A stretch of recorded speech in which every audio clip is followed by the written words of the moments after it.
That's very critical to maintain a stable transition, both on the civilian side as well as the military paramilitary side. So I want to follow up on what you just said. A lot of your supporters, or people claiming to be your supporters, or I don't know, bots online or whatever, have zero tolerance to anybody who's in Iran right now. They call everybody a collaborator, everybody an appeaser. There is this incredible woman, Narges Mohammadi, who's a Nobel Peace Laureate. She should be a source of pride for her human rights and her catastrophic, what people claiming to be your supporters are saying. So I don't know whether you want to say something to them, whether you reject this kind of lumping together anybody who actually lives in Iran and has to survive. Look, I've always spoken against any kind of political violence or intimidation as a matter of principle. And I think this is an opportunity to say that one of our asks is, of course, the immediate release of all political prisoners. That includes Narges Mohammadi. And I think when we look at the future of Iran, while today we can all be allies for a common cause of liberation and a secular democracy as an alternative to this clerical dictatorship, I think we are all in the same boat. We may vote differently tomorrow, and tomorrow someone like Narges Mohammadi may choose to run as prime minister or president. That's fine. But today we need to first address the issue of liberation. And on that, I think the vast majority of Iranian secular Democrats, whether they are Republicans or monarchists or socialists or conservative or, representative of our religious minorities, when you look at the diversity among us, we are quite united on these principles. And I think that is where we need to stand together in unison and do not allow those who, I think the regime is behind a lot of these campaigns, to try to discredit not just me, but pose as representative of this or that group. They always try to play the divide and rule game. They always tried over the years to make sure that such an array of opposition can never unite in a real sense. What I call, again, and I take the opportunity to remind people, this struggle is all about. This struggle is about freedom. This struggle is about the equality of all citizens. This struggle is about freedom of speech. This struggle is all about democracy and the ballot box. And we can certainly compete in the future, but today is the time to make sure that we don't have that ballot box through which we can determine who has what level of support or who can be able to do this and that. Get there first. So remind ourselves, we're reminding everybody, our cause is for everyone to fit under this tent. And this tent could be as wide as it can get, so long as we can agree on at least, this is what I'm calling for, on at least 4 key principles. Number 1 is Iran's territorial integrity. This is a matter very important for many Iranians. Yep. Number 2 is this need for separation of church from state, which is a prerequisite to democracy. On that we agree, including many clerics in Iran who have spoken time and again against the Velayat Faqih. They don't believe that religion has a place in politics, and they know how much damage was done to the faith as a result of this. So just we know that is the guiding principle of the Islamic Republic. Exactly. The supreme leader represents And we had God. many from the beginning who were ostracized by the regime. Today we have one of the leading clerics in Iran, Maulavi Abdulhamid, a Sunni cleric who has spoken against this regime, and this fact within the Iranian people. Number 3 is equality of all citizens under the law and individual liberties. And number 4 is the right for the Iranian people to determine their own future, which is exactly the agenda of the transitional government, to make sure that Iranians will have the ability to elect their representative to the Constitutional Assembly, to decide first what it is that they want in their future. And unlike 1979, where nobody had a clue what Islamic Republic means, but a clear to what are the diverse possibilities, allow for a Constitutional Assembly to draft a constitution, allow for people to either by a referendum or reject it and have another draft, all for it to finally end up with a ratified constitution approved by the nation. Then we will have the elections of the first parliament and the first government of that future democracy. Whether it ends up being a republic or it ends up being a constitutional monarchy, that's exactly for the people to decide. And the minute this happens, the transitional government dissolves itself and turns over control to the elected members of the Iranian parliament and government. That's the end of that process of transition from now until the next future. To your future role. But I really do need to ask you, will you tell your supporters online, wherever they might be, to stop, in your name, this kind of attack on ordinary Iranians, because it's very terrifying. I have, and they know it, and it's not only them. I think this should be for everyone as a principle. There shouldn't be any place for political violence or intimidation from anyone. And I think we should all adhere to principles. I'm not talking just to one group. I'm talking to every single Iranian out there, regardless of their political affiliation. We need to show and demonstrate that exactly that's where we differ. A regime that is in a punitive way forcing an ideology and has been discriminating against every possible aspect of people disagreeing with them, as opposed to those of us who cherish the values of freedom, have tolerance for other viewpoints, believe in pluralism, and that's how we define ourselves as a contrast to this regime. We have to show it beyond words in action. And that's something that I've always called for. But I cannot control millions of people and whatever they say in social media, and who knows if they are real people or not. That I can't control. But I can only stress the importance of these values. You don't approve of it? Of course I don't approve, and I've condemned it. I think there are many people in this room who, in fact, often have reposted my that are aware of this fact, that I've done my part as much as possible to condemn that type of behavior that I will not tolerate and will not stand for. To your role, what do you want to represent if there was this opportunity? Do you want to be king? Do you want to be president? What is your role in this situation? You know, from the first day I started, I considered my mission in life to bring the country to a point that we can have that final referendum and elect their first democratic government in the future. That, to me, is the finish line and mission accomplished in life. I don't have any personal ambition, seeking power. I don't want to have a crown on my head or a title. But I think that they should look at me as a bridge to that destination and not the destination itself.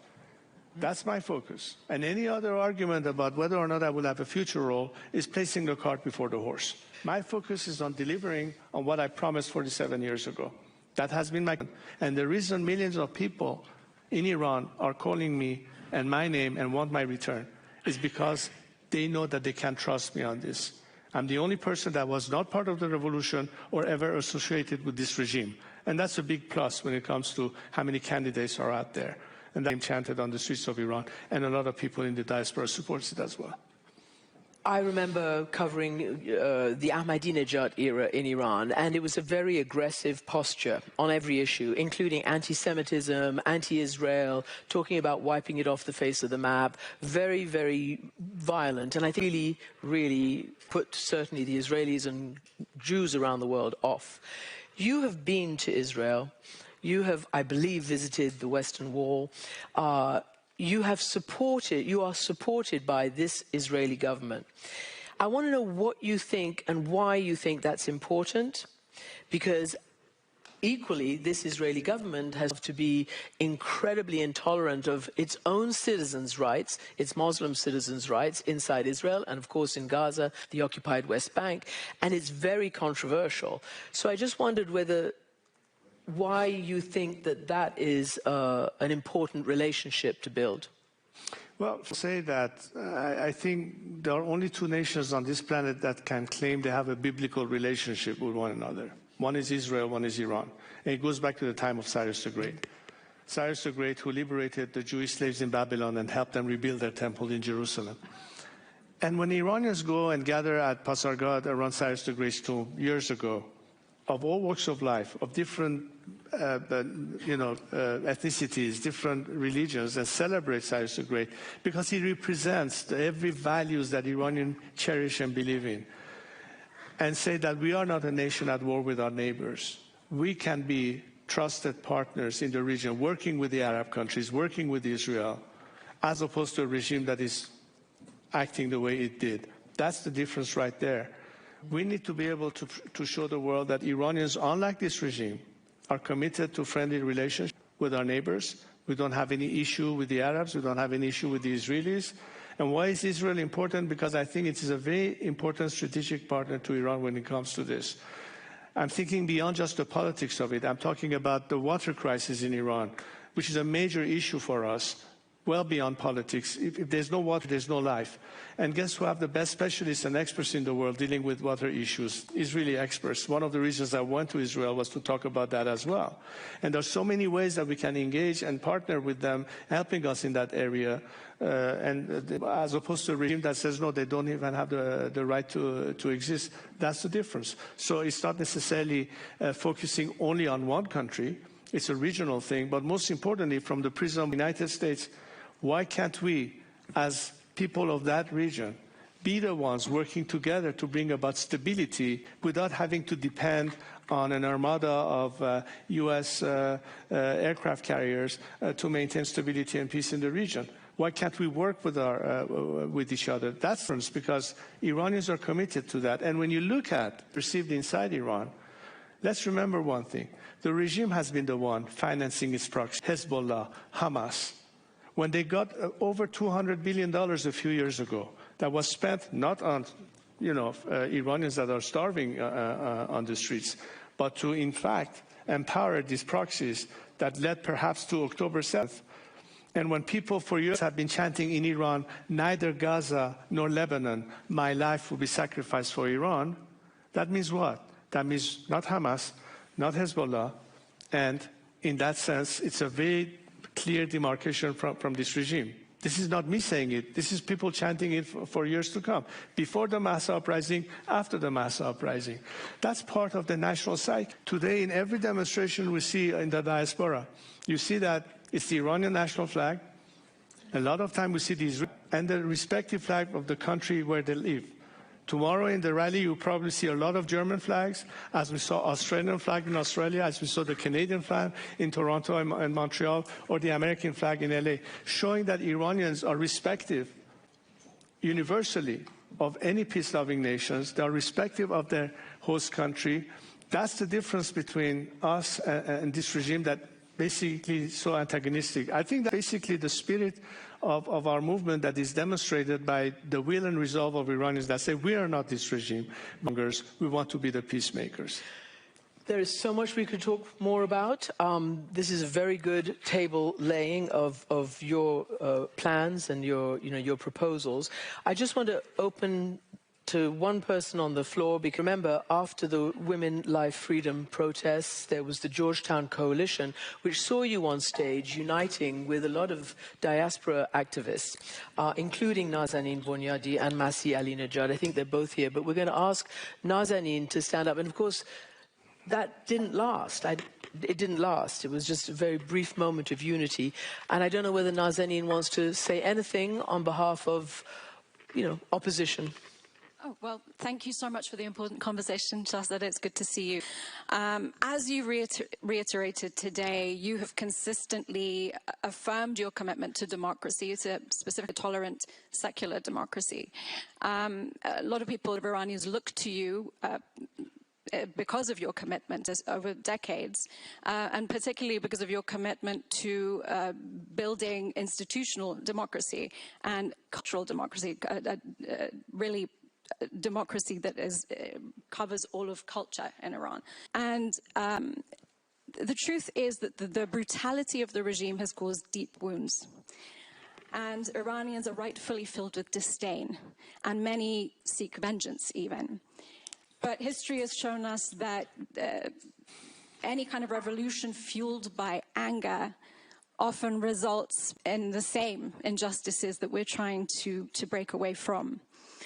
My question to you is, how do we collectively channel that anger so that we're building democratic institutions and reconciliation and focusing on the rule of law and really focusing not only on bringing down tyranny, but creating liberty?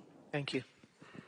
Well, we had so many conversations, you and I, over the years, and I salute your commitment where you had to step in away from your career and engage with advocacy for human rights, and your speech at the UN and I themselves. Even if you have the best constitution, if culturally we don't adopt pluralism and tolerance as part of our behavior, and civility should be the way to go, as opposed to revenge and settling of accounts. Of course, we need to encourage that.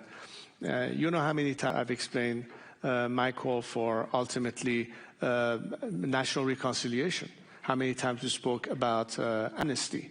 But we cannot deny the Iranian people their day in court, grieving mothers, martyrs, people who have died by this repression.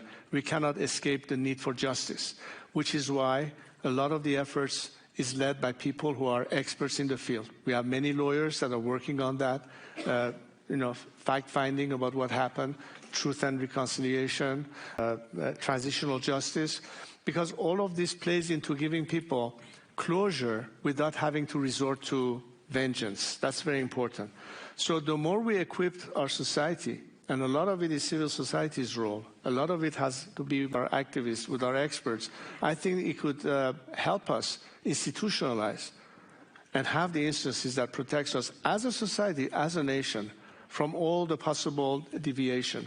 We need to adopt all possible processes that have proven to be successful in such transition that happen in other countries, post-collapse of very totalitarian and ruthless regimes, whether it was South Africa, whether it was the Soviet Union, or many other instances. There are so many models to implement or emulate.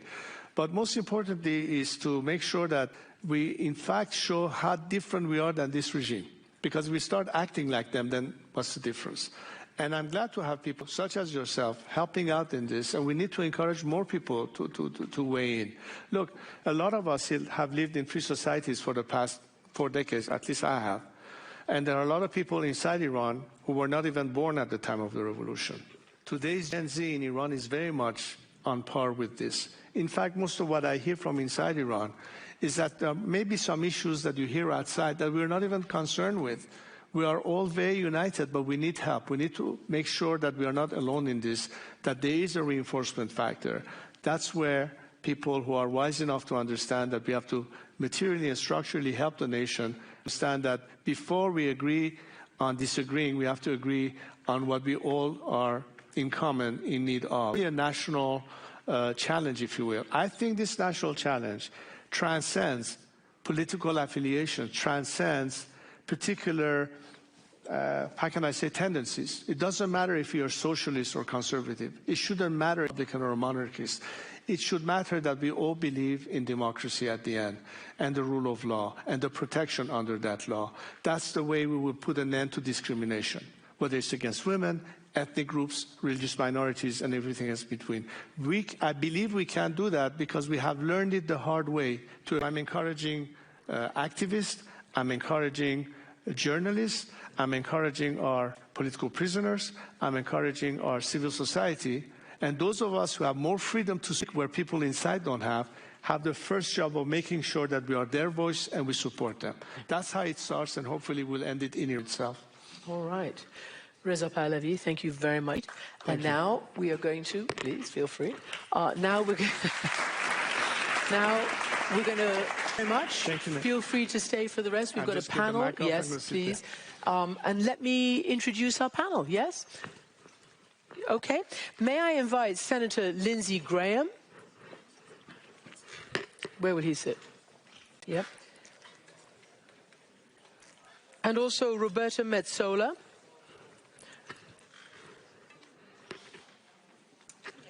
Oh, there you are. I was looking straight at you. Hi, please, take a seat. Hello, Senator. How you doing? Take a seat. That's not my name, but that's... Yeah, I know it's not. Give it to me. I'll take it away. So Senator Lindsey Graham, U.S. Senator, long-time foreign policy player.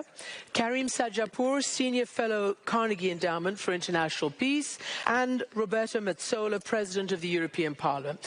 Senator, can I turn to you first? Because this is something that the Iran situation is front and center of this current administration. Guys, thank you very much. Thank you.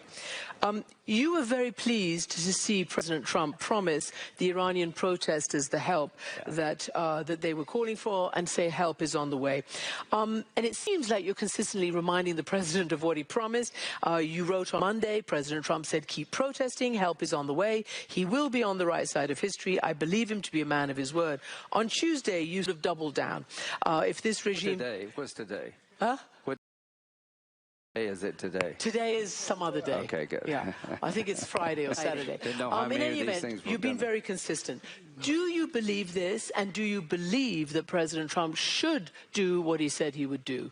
Here's what I believe. They're the weakest they've been since 1979. It is a regime with American blood on its hand. It is a great disruptor of the region.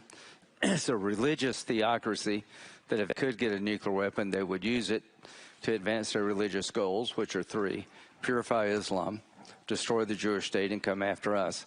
Hitler wrote a book, he wanted to kill all the Jews. I believed him. I believe the Ayatollah and his regime, not the Iranian people, are religious fanatics, religious Nazis. Hitler wanted a master race, they want a master religion. So why do I mean that? There's no negotiating with these people, in my view. They're hell-bent on enacting an agenda based on religion that teaches them to lie, teaches them to destroy in the name of God. So President Trump said something that's going to be the best thing he ever said, or maybe the worst thing he ever said. When asked, what should the protesters do? Keep protesting. Now, that came from a man who genuinely believed that. That wasn't a calculated response. Ronald Reagan went to the Berlin Wall, and we still talk about it. He didn't say, do you mind lowering it? He said, tear it down. He was clear. He was concise. So President Trump gave an answer, keep protesting, help is on the way. And a couple of days later, he said, it's time for new leadership in Iran, because the Ayatollah and his crowd, they're bad guys, they're terrible guys. You put all three of those statements, then what do you have? You have a president standing with the people. What do the people want? They want the oppression to end. They want to start over with a new Iran. So here's what I would say. Are you backing regime change? Yeah, totally. If you're not, you're crazy. Military regime change. Yeah. I'm backing the people who want a country they can live in without having their daughter killed because she. But I'm trying to figure out, because there's a huge flotilla in the Iraq President Trump is using as a negotiating tactic. Yeah. He's just said, as you heard me say, that he would prefer negotiating. I prefer negotiation too. But let me finish my thought. Okay. If we back out now, it'll be the biggest mistake we've made, far worse than the Syrian red line, far worse than Afghanistan. You can't say, keep protest your back, help's on the way, and nothing happened. That's why I am confident that President Trump will get an outcome consistent with those three statements through diplomacy or military force. Let me just say this. Any deal about Iran has to come to the Senate. I'm not going to bless a bad deal. They're not out in the street because of limiting the nuclear ambitions of the Ayatollah. They're out in the street because life is miserable. People can't have a decent quality life. They live in fear, and most Iranians have had it. They'd like a new start. The day after. Okay. Well, if the Ayatollah goes down, we'll work on the day after. I think we'll have a better chance of hanging friends with the protesters than the Ayatollah. Here's the day after I worry the most about. The day after we blinked. The day after we made promises that we didn't keep. We made assurances that fell short. That day after is generational damage. Hamas, Hezbollah, the Houthis, they don't go away. They come back stronger. The Arabs go back into their corner, and the people who've been protesting will be systematically destroyed. The day after, if we get it right, the mothership of terrorism goes down. Hamas, the Houthis, Hezbollah, they've lost their biggest benefactor. Saudi, Israel is the most likely out. So I'll end with this. I've never seen a more consequential time in history as right now. If we can take this regime down through the people, their desires, not ours, and replace it with a friend, not a foe, be the biggest change in 1,000. If we don't get it right and we blink, it'll be the biggest change in 1,000 years in the wrong way. Okay, Senator. And as President of the European Parliament, does the EU believe in these fighting words? You've said the IRGC as a terrorist organization. Iran has responded, saying it would cause, consider, all your armies. It marks a shift for Europe. Where does Europe stand at this crucial moment? We were mentioning timelines before. It's been 47 years, and that's as long as I've been alive, and that's as long as we've been asking for freedom in Iran. Now, what we saw in the beginning of the year, and that was the turning point, and for us in the European Parliament, it could have happened much earlier, ever since as we saw 22, 23, when we saw the killings, but now everybody's on the street asking for freedom. And that is the departing point of everything we should do. And that is why we pushed across the board. There's very few things the European Parliament can align on or find unanimity on, but this was one of them. That if we're going to stand for the freedom in Iran, that we need to start by designating the IRGC as a terrorist organization. We needed all the European Union governments to accept, and they did. All 27 of them. I didn't think that a few weeks ago, but it did, because that is the moment where you had the German Chancellor who said this is a regime that's on its last legs, when we see that this is a regime that not only oppressing its population, but sowing by its own instability in the whole region. And that is what we need to make sure. Senator Graham was talking that this is the red line we can't go beyond. That's the line that we can't go back on, where we can go back to even more, let's say, courage, confidence that Hezbollah or Hamas would get. And that be the worst problem we could have as a European Union as well, because we're pretty close to that.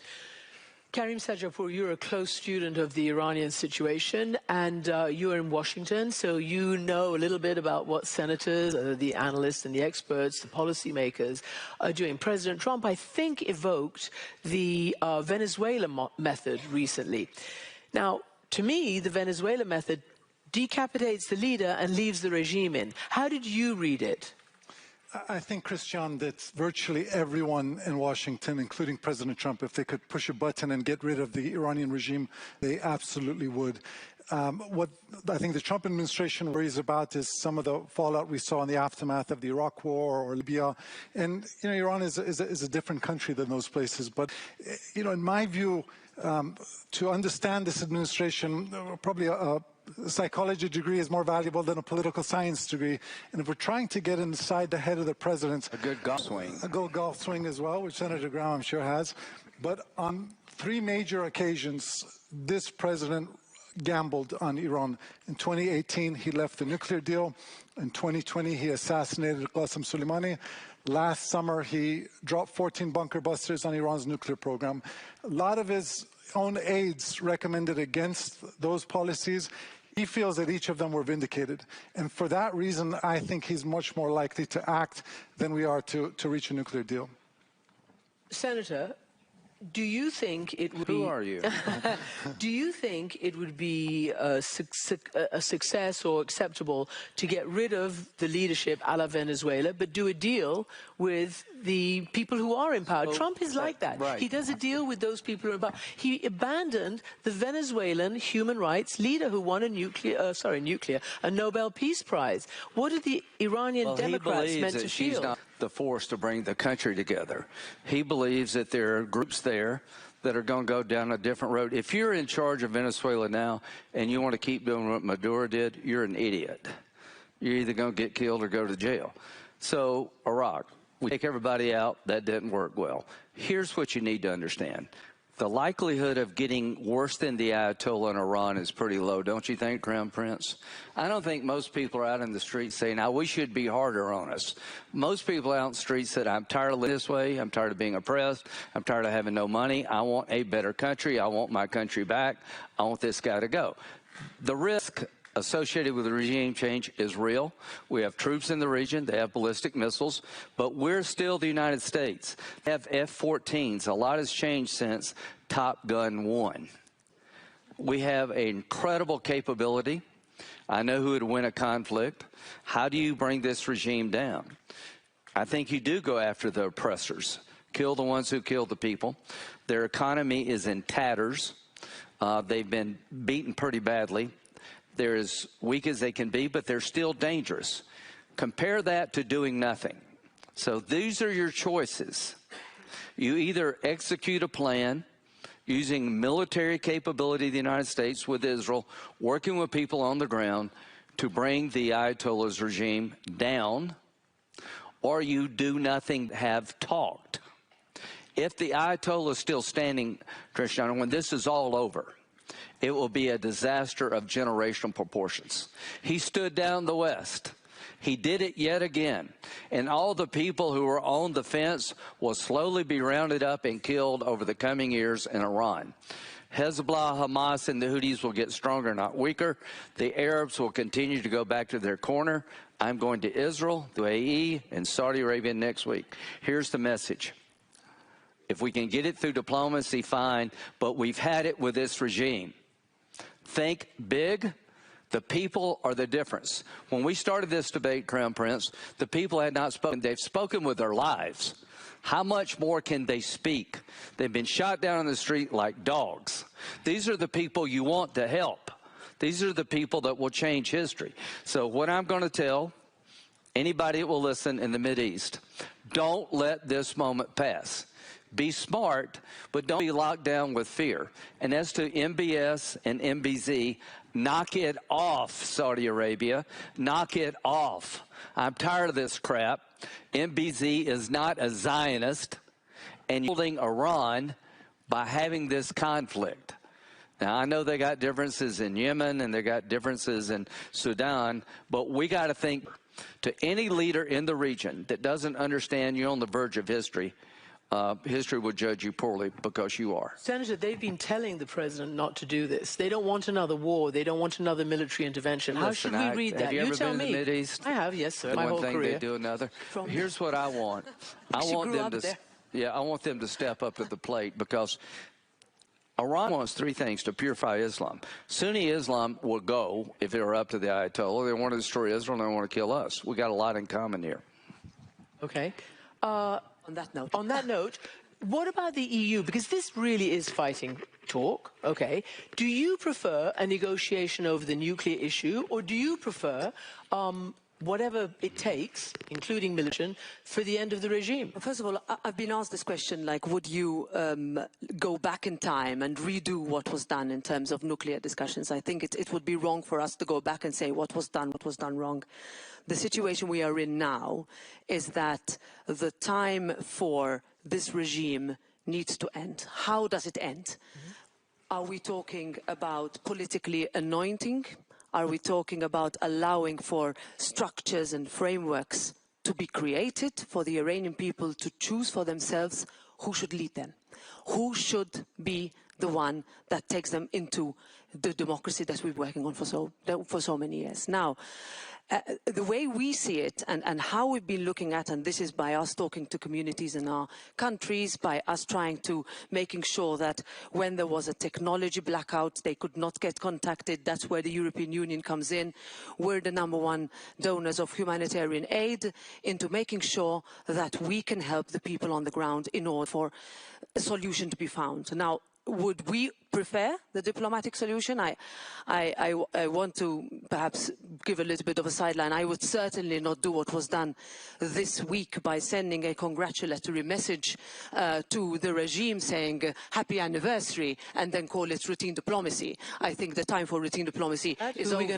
Well, I'll tell you after at the end of the program. But you know, I think it's really a situation where we in the democratic world coming together and say, how are we going to help Iranians be free? The way we do it is by the European Union, by Europe, the United States aligning on what they're going to do about a regime that has been oppressing a population for 47 years. And there you will find, and the Senator mentioned the Senate, I work with Congress a lot, you will find full alignment. No, it's a good thing. We like working with Congress. But I think my colleague Mike Johnson has a slightly more difficult job than me to create priorities, but he does that, and I have to do the same. But that is where you can find in all this discussion in Munich, where a lot of is being concentrated on the EU and US relationship. On this, there's alignment, and I think that should come out of this conference as well. Just to keep us in the realm of current reality, the regime is still there. It has its methods, its state. Give us just a little bit of a reality check on what kind of support, if any, it still has, how it may. We know about the violence, we know about the repression, we've seen what happened when all these people came out and how they were so brutally killed, injured, detained, etc. But there is a structure, and their raison d'etre has been regime survival for 47 years. How do you see it now and in the next you know, in the next few weeks and months? You know, they say about dictatorships, Christian, that they always kill the most at the beginning and at the end. And I think we have entered the concluding era of the Islamic Republic, like the Soviet Union in the late 1980s. I describe them as a zombie regime, dying ideology, dying leader, dying economy, dying legitimacy. They still do have lethal force. And I think what's going to be key to their survival is the unity of their security forces. They still have 150,000 plus Revolutionary Guardsmen. And I think, I would guess it has at most 15% popular support. And that's why your previous conversation was so critical, because 15% who are united can continue to kill en masse if the 85% remain divided. And I know Reza Pahlavi is sitting in the audience, but I'm going to ask you, do you put your support behind Reza Pahlavi? Are you ready to say he is the person that the United States is, or you yourself, I don't know whether you speak on behalf of the United States, but as a senior Senate Republican? No, because that's not my job. I've been with him on every cable TV show known to man. I'm very impressed with the way he can articulate what's at stake. I'm sure he'll have a prominent role in Iran. Don't make it too hard. All we can do is help Iran have a chance to be free. If they screw it up, they screw it up. I'd rather give them a chance than not, because I know what I'm getting with the Ayatollah. The difference is Trump, and he'll love hearing that, sort of. He's done something no other president did. He picked the people over the regime. We had the JCPO. That didn't work. Everything we've done, Europe, America, we've done a lousy job standing up for the Iranian people. You know, Gaza, a lot of people are protesting. Almost nobody's protesting for the Iranian people. But let me tell you what I think is going to happen here. I think Trump said 3 things that nobody else has said.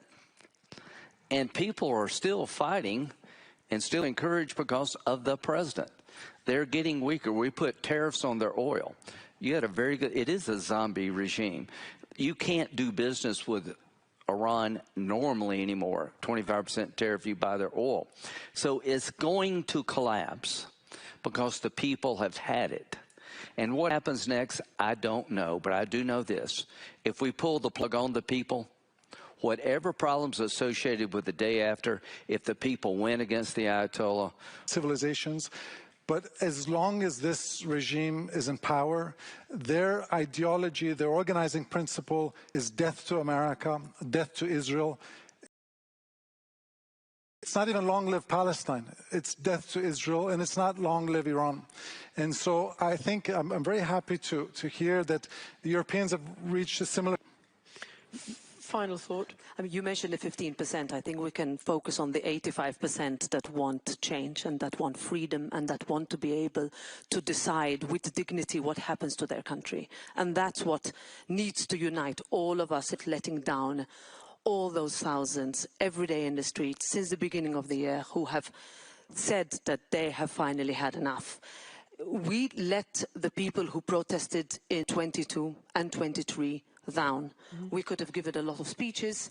We did not go the full way that we needed to go. We still let representatives of the IRGC and members of their families enjoy their time in Europe. You know, they would use their holidays to spend in our cities and towns. We said stop to that, but we can't stop there. We will need to send the message to those protesting every day who are risking their lives, who are ready to die for their country, that we stand with them. It is the only thing that we can do to save our credibility. If we don't, we'll leave it. Can I just give the final word to Can Reza I just say one thing word? before the final word? Yeah. This isn't the final word. Okay. You'll get the final. I mean, first, I know. Let me just say He's that got the what the I want him senator to have the said is final word. absolutely the correct position, because I've never asked for any endorsement, personal endorsement, nor is it the right thing to do. What I do expect world democracies to stand for is the box and the result of the ballot box in Iran. That's what we are hoping for, and that's what we need your solidarity. You know what? That's a great question that I'm going to put you on. I'm going to put you on the spot, Senator, and ask you a question about American elections. We're going to have them. Are you sure? Yeah. Are you sure that President Trump is going to... The fact you asked me that is really offensive, but yeah, we're going to have them. Okay, but you know why? Because they've already... I don't know why. Good. I don't know why. I don't know why anybody would ask me that. Well, because quite frankly, it's a big story. You're missing a lot's going on. I like you. Let's talk about... but you can convince everybody, you can assure Americans and others that it'll go as usual. I can assure that only people worried about us not having elections, you can put in a phone booth. Okay. We're going to have an election. Glad to hear it. And you know what? Republicans could win, but we got to up our game. Right now, looks like we'll lose the House, maybe keep the Senate. Then in 28, we'll have another election, and we'll have another one, and another one, another one. God willing. Now, here's what, go back in time. If you could go back in time to Munich, what would you have done differently? You wouldn't have done the deal, peace in our time. I think about this a lot. I think the likelihood of getting peace in our time with the Ayatollah is about the same as Hitler, because he's a religious Nazi, and the other guy was a wanted master race. You can't accommodate Putin because he wants all of Ukraine. You might work a deal with China, but you got to know who your adversary is. Your adversary is a religious fanatic that dying is first prize. So if I could go back in time, I'd tell people Hitler actually meant it. He wrote a book, let's kill all the Jews. Every day they say things that they mean. I believe the Ayatollah time has come because what he's delivered for the Iranian people. And all we need is the courage of our convictions. I cannot promise you exactly what the day after will be. But if somebody had killed Hitler in 1935, it would have probably been better. If this regime falls, the day after has promise. If it stays in place, the day after is going to generationally destroy the Mideast, and we'll be haunted by this for generations to come, and they will be talking about us in a very bad way. On that rousing note, Senator Lindsey Graham, Karim Sajapour, and Roberta Metsola, and Reza Pahlavi, thank you very much indeed for this invigorating conversation. It's really good. Thank you. Thank you very much. Thank you. Take care.